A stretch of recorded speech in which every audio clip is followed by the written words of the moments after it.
भी सुखी नहीं कर सकता। यदि आपको कोई सुखी कर सकता है तो आप हैं। बिल्कुल घनीभूत अर्थात ठोस बात है, इसे समझ लेना। यदि आप अपने विचार के द्वारा, विवेक के द्वारा अधर्माचरणों का त्याग करके धर्म पूर्वक जीवन व्यतीत करते हुए भगवान नाम जप करते हैं, तो पूर्व पाप कर्म के अनुसार जब देह रचा गया तो उसमें जो प्रारब्ध दुख सुख का है वो तो आएगा, पर आपको परास्त नहीं कर पाएगा। और आगे आपके लिए महासुख है जो दुख और सुख दोनों से परे है। अखंड प्रसन्नता, अखंड आनंद, वो केवल आपके करने से होगा। उपदेश मिल सकते हैं, मार्ग बताया जा सकता है, आपको सहयोग मिल सकता है, पर चलना आपको होगा। यदि आप नहीं चले तो ये कहीं भ्रम हो कि मैं कहीं जाऊं और मेरी दुख निवृत्ति हो जाए, तो इस भ्रम को छोड़ देना आप। क्योंकि हम आप तो बहुत छोटे जीव हैं, अर्थात बहुत लघु तपस्या, लघु पुण्य वाले हैं।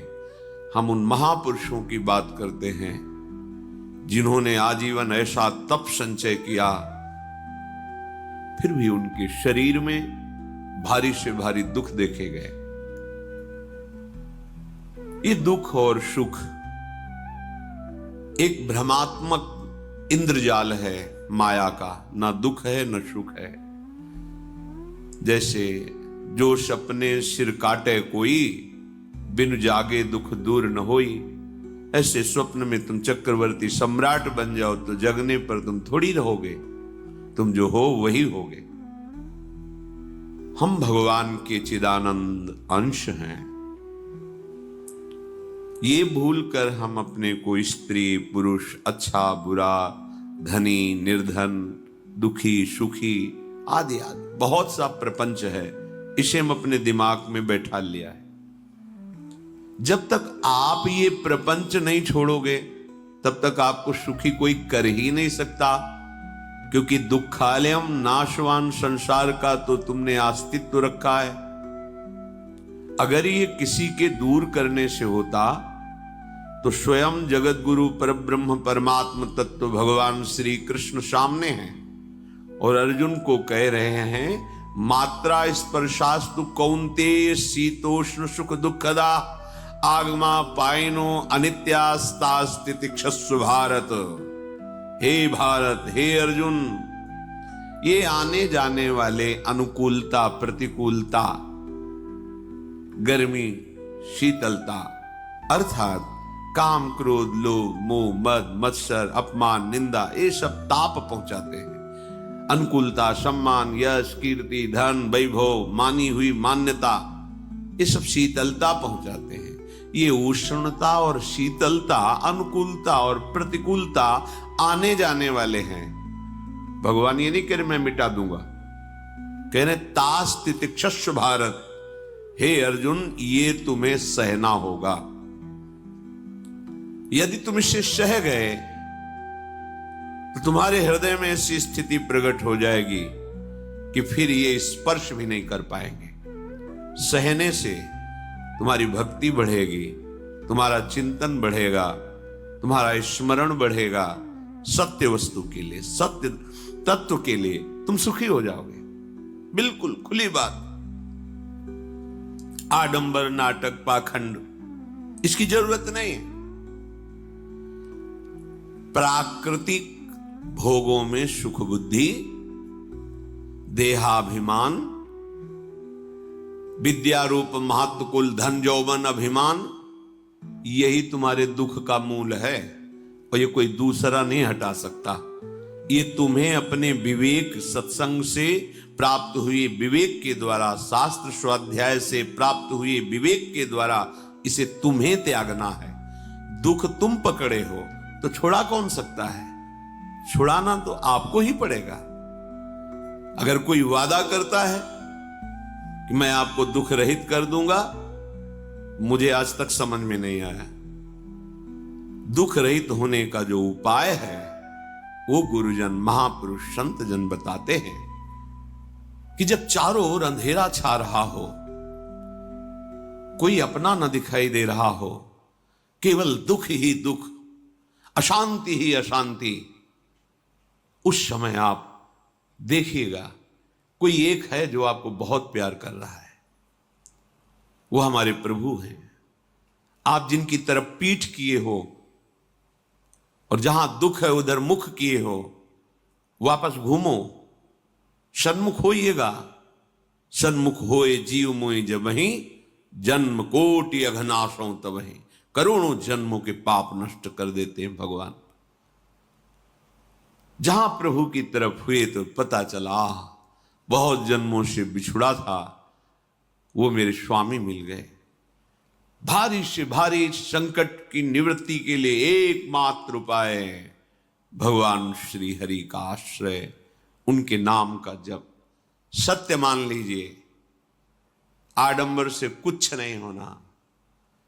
चाहे जितने जंतुर बांध लो, चाहे जितना जो कुछ जादू टोना जो मनावे सो कर लो, बारी मथे घृत होए बरु शिकताते बरु तेल, बिनु हरि भजन न भवतरी यह सिद्धांत अपेल। विनिश्चितम बदामि तेन अन्यथा वचांस में हरि भजन्ति नरा। अटल बात है, यदि भजन नहीं करोगे तो तुम्हें कोई सुखी नहीं कर सकता। तात्कालिक आपको ऐसा लग सकता है मेरा काम बन गया, नहीं, वो तत्कालिक है। हमारा काम बनना तो तब होगा जो हमारा आवागमन मिट जाए, सदा सदा के लिए मुझे ऐसी वस्तु प्राप्त हो जाए कि जहां चाह ही खत्म हो गई, जहां दुख ही खत्म हो गया। वो हमारा स्वरूप है, वो हमारे आराध्य देव हैं। मलायतन मन कर देख विचार, श्री रघुनाथ नाम बिन नाहिन आन आधार। महापुरुषों ने स्पष्ट कहा है। ये मलायतन मल का आगार है। मल माने कामना, नाना प्रकार की वासना, भ्रष्ट आचरण, छल कपट, दंभ पाखंड, बोलबाला, इसका एकमात्र श्री भगवान का नाम आधार है। जो चाहत है नित्य सुख अरु मन को विश्राम, तो हित ध्रुव हित सो भजत रो पल पल श्यामा श्याम श्यामा श्याम श्यामा श्याम। यदि सच्चिदानंद शाश्वत सुख चाहते हो, जहां से कभी हटना ना पड़े, केवल सुख ही सुख है, आनंद ही आनंद है, और मन का विश्राम चाहते हो कि भाग दौड़ मन की मिट जाए, तो बस प्रेम से बोलते रहो श्यामा श्याम श्यामा श्याम, राधे श्याम, राधा राधा राधा वल्लभ। ये बड़ी शोध करके महापुरुषों ने बात कही है।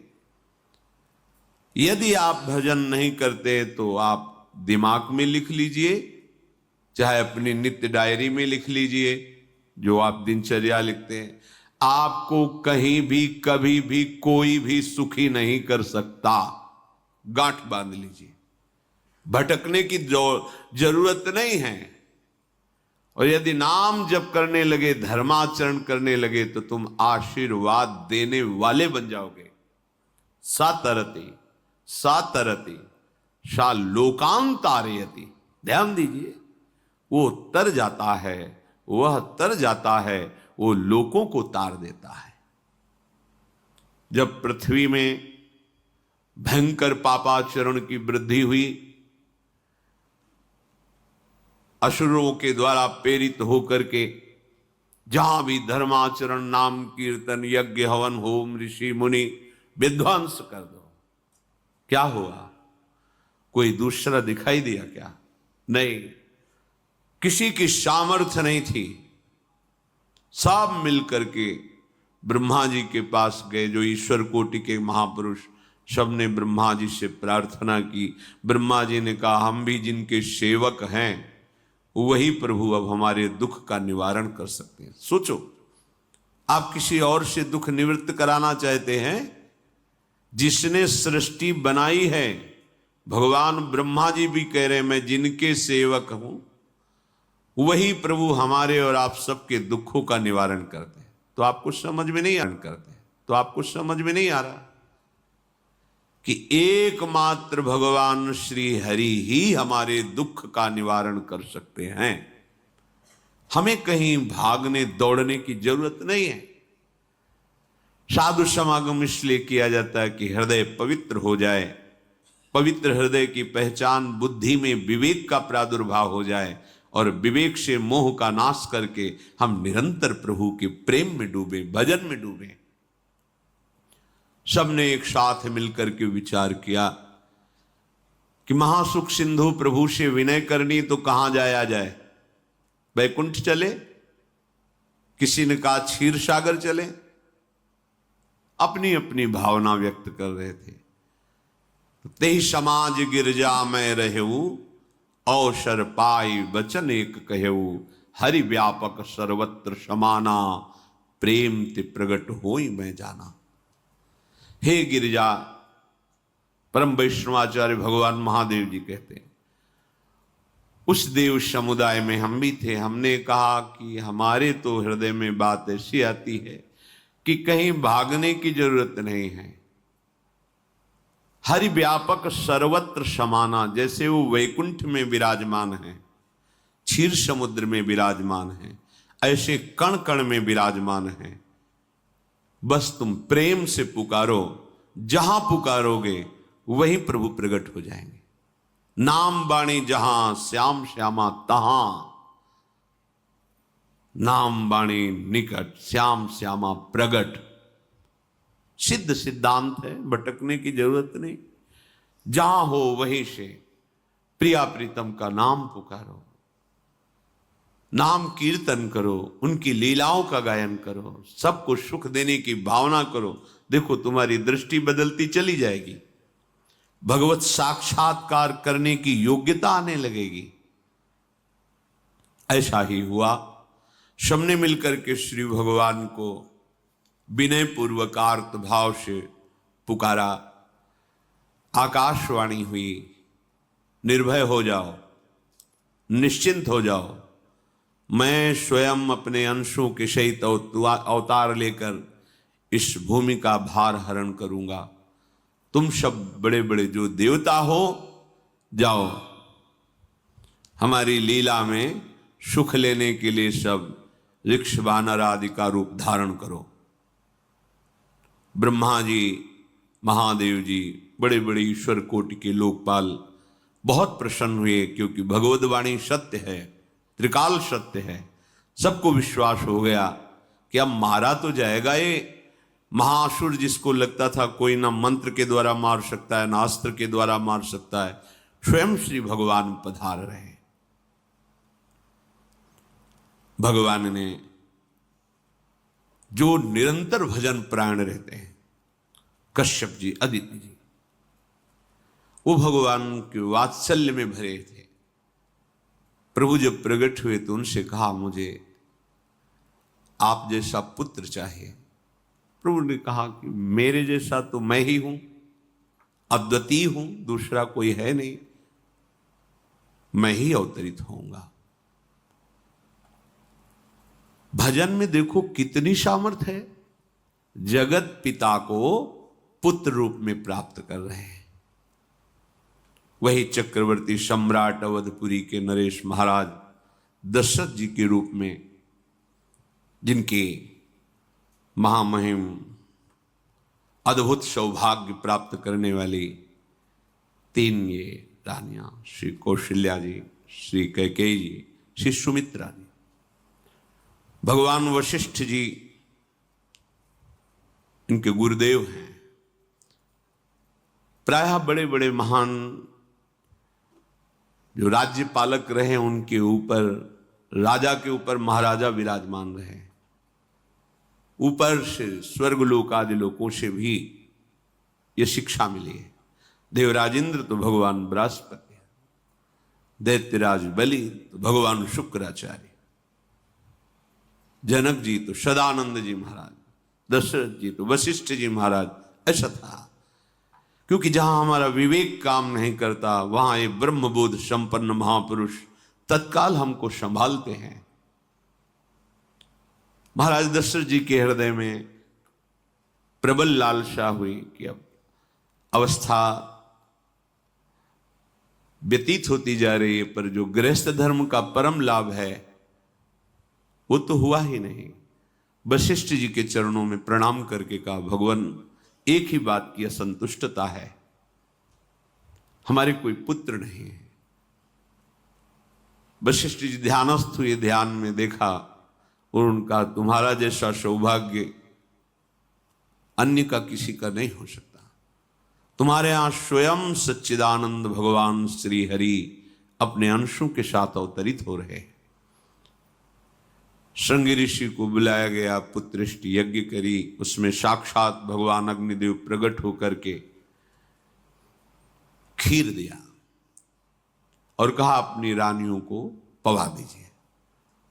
वशिष्ठ जी के आज्ञा के अनुसार उस खीर को 2 भाग में किया। प्रथम भाग श्री कौशल्या जी को दिया, जो दूसरा भाग था उसके 2 भाग किए, उसका 1 भाग कैकेयी जी को दिया। अब जो 1 भाग बचा उसके 2 भाग किए और वशिष्ठ जी की आज्ञा के अनुसार एक माता कौशल्या जी को, एक कैकेयी जी को दिया। उन्होंने अपने हाथ से सुमित्रा जी को दिया। तो सुमित्रा जी के गर्भ से लक्ष्मण और शत्रुघ्न, कौशल्या जी ने जो भाग दिया उससे लक्ष्मण जी प्रकट हुए, जो रामचरण अनुरागी, अद्भुत अद्भुत हरि प्रेमी। शत्रुघ्न जी भरत चरणों का आश्रय लिए हुए राम जी का सेवन करते हैं। बड़ा रहस्य है, कितनी मर्यादा है।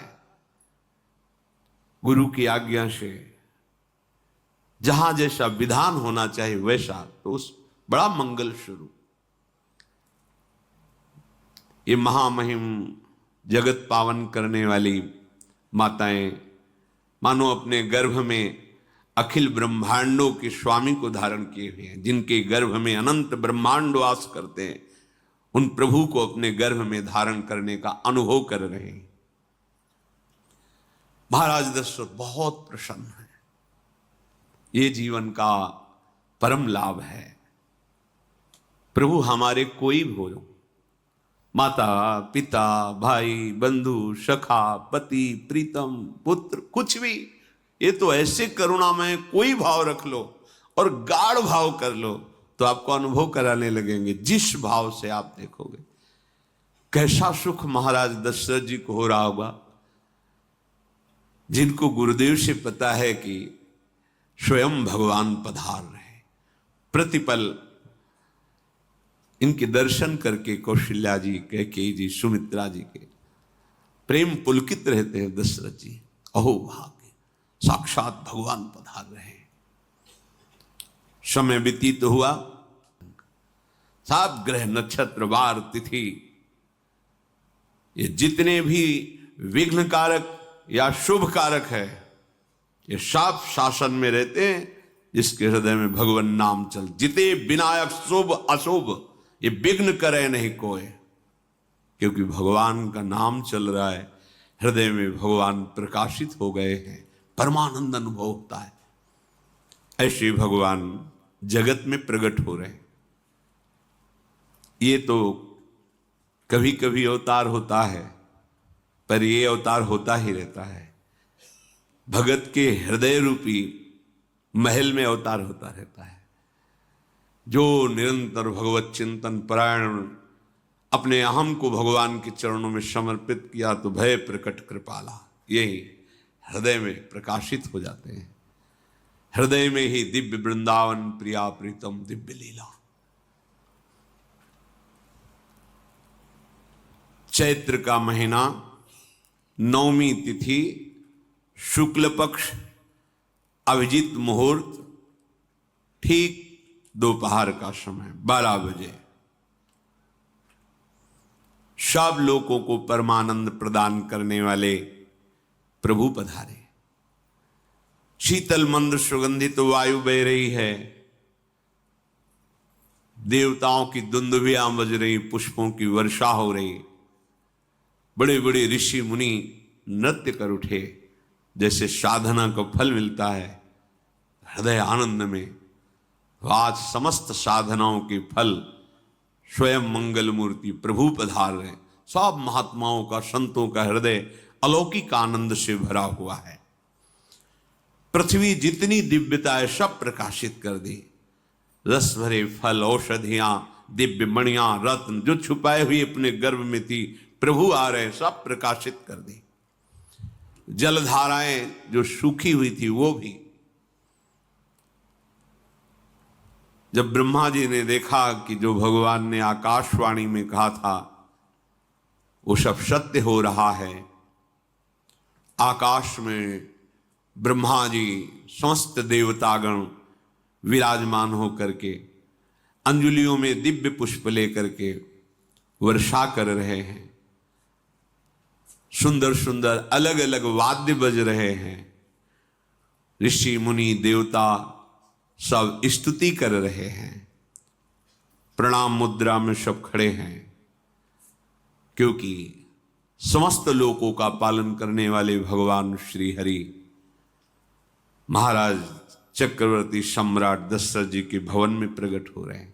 तो आकाश में सब ईश्वर कोटि के महापुरुष पुष्पांजलि अर्पित कर रहे हैं। उसी समय भगवान का प्रादुर्भाव होता है। भगवान कभी गर्भ से नहीं प्रकट होते, लीला होती है, ऐसा अनुभव होता है गर्भ है, पर पहले भगवान भगवान के रूप में प्रकट होते हैं बाहर, फिर वो बालक बन जाते हैं। कभी ऐसा कहीं नहीं मिला, अनुभव होता है ऐसा, समय से गर्भ रहा, समय से गर्भ बढ़ा, ऐसा अनुभव होता है, पर भगवान प्रकट होते हैं। इसीलिए